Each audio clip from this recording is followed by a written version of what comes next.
বন্ধুরা, এই একটা ফুলকপির মধ্যে যে এক মুঠো গোবিন্দভোগ চাল দিলে যে এত সুন্দর একটা রেসিপি হয়, একবার না দেখলে বিশ্বাস করতে পারবেন না।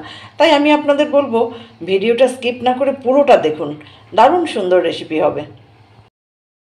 নমস্কার বন্ধুরা, সংসারের রীতিকথায় সবাইকে স্বাগত জানিয়ে আমি তনুশ্রী চলে এসেছি নতুন একটা রেসিপি নিয়ে।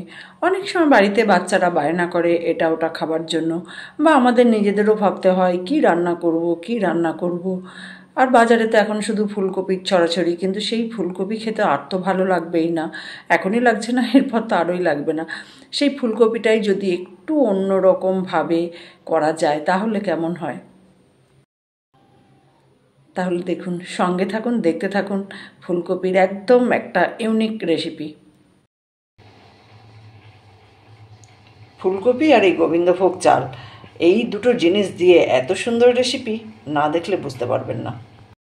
এখানে আমি একটা কড়াই বসিয়ে দিয়েছি, কড়াই দিয়েছি জল, আর এই ফুলকপিগুলো একটু এরকম বড় বড় টুকরো করে জলের মধ্যে দিয়ে দিলাম।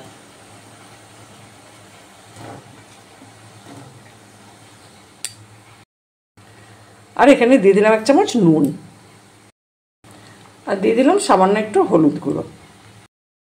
এবার এই নুন হলুদ দিয়ে ফুলকপিগুলো একটু হালকা করে ভাপিয়ে নেব। এবার আমি ফুলকপিগুলো জল থেকে তুলে নিচ্ছি। এরকমভাবে একটা ঝাঁঝরির সাহায্যে জলটা ঝরিয়ে তুলে নিলাম।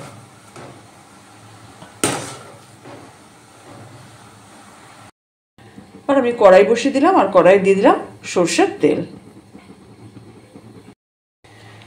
তেলটা তো গরম হয়ে গেছে, এবার আমি তেলের মধ্যে দিয়ে দিচ্ছি ডুমো ডুমো করে কেটে রাখা আলু। আলুগুলো একটু এরকম ডুমো ডুমো করে কেটেছি।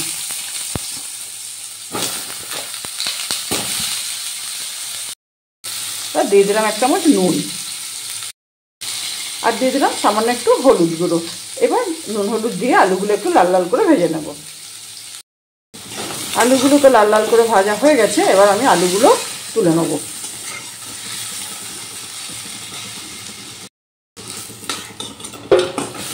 সব আলুগুলোই আমি তুলে নেব। ওই কড়াইয়ে আমি দিয়ে দিচ্ছি আর একটু সর্ষের তেল। এবার আমি যে ফুলকপিগুলো হালকা ভাপিয়ে রাখলাম, ফুলকপিগুলো দিয়ে দিচ্ছি।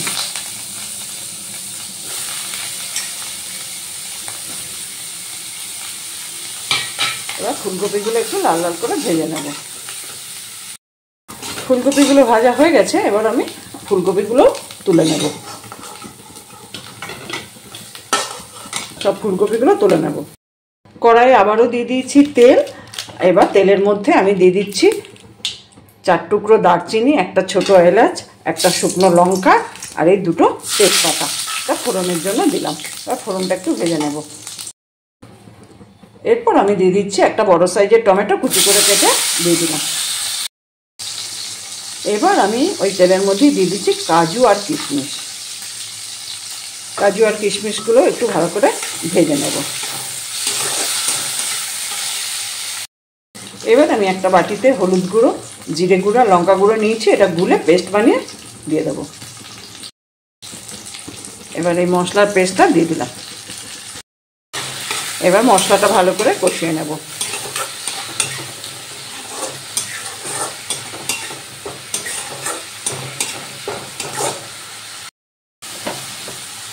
মশলাটা তো ভালো করে কষানো হয়ে গেছে। এবার যে গোবিন্দভোগ চাল নিয়েছিলাম, চালটা আমি ধুয়ে নিয়েছি, এবার সেই চালগুলো দিয়ে দিলাম।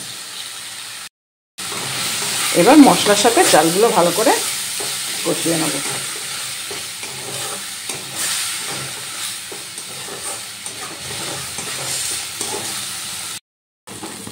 এবার এই যে আলুগুলো ভেজে রেখেছিলাম, সে আলুগুলো দিয়ে দিলাম। আলুগুলো দিয়ে আবার ভালো করে কষিয়ে নেব।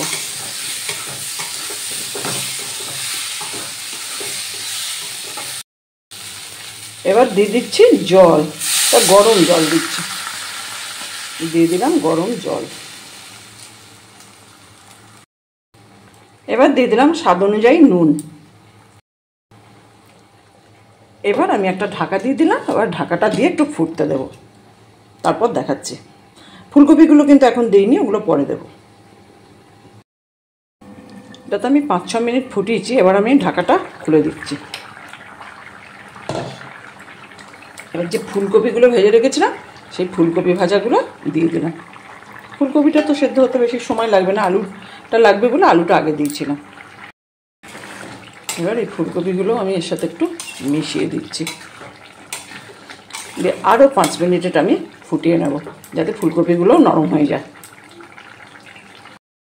এবার আমি এখানে দিয়ে দিচ্ছি 1/2 চামচ চিনি। এবার আমি ওপর থেকে ছড়িয়ে দিলাম একটু গরম মশলার গুঁড়ো। এবার ওপর থেকে দিয়ে দিলাম 1 চামচ ঘি।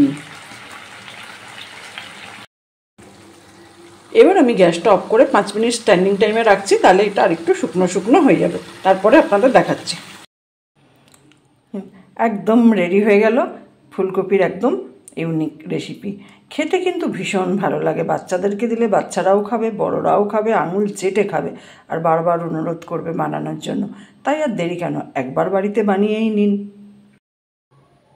দেখুন কত সুন্দর দেখতে লাগছে বলুন তো। এটা খেতেও কিন্তু ভীষণ ভালো হয়। আপনারাও কিন্তু আমার রেসিপিটা ফলো করে বাড়িতে একদিন বানিয়ে দেখতে পারেন। বাড়িতে বানালে কেমন হয়েছে জানাবেন, ভালো লাগলে একটা লাইক দেবেন। যারা এখনও আমার চ্যানেলটা সাবস্ক্রাইব করেনি তাদের অনুরোধ করব আমার চ্যানেলটা সাবস্ক্রাইব করে নেওয়ার জন্য। আর অলরেডি যারা সাবস্ক্রাইব করেছেন, আমার সঙ্গে আছেন, পাশে আছেন, তাদের তো অসংখ্য ধন্যবাদ। এইভাবে আমার সঙ্গে থাকুন, পাশে থাকুন, সবাই ভালো থাকুন, সুস্থ থাকুন। দেখা হবে অন্য কোনো দিন অন্য কোনো ভিডিও নিয়ে। ভালো থাকবেন সবাই।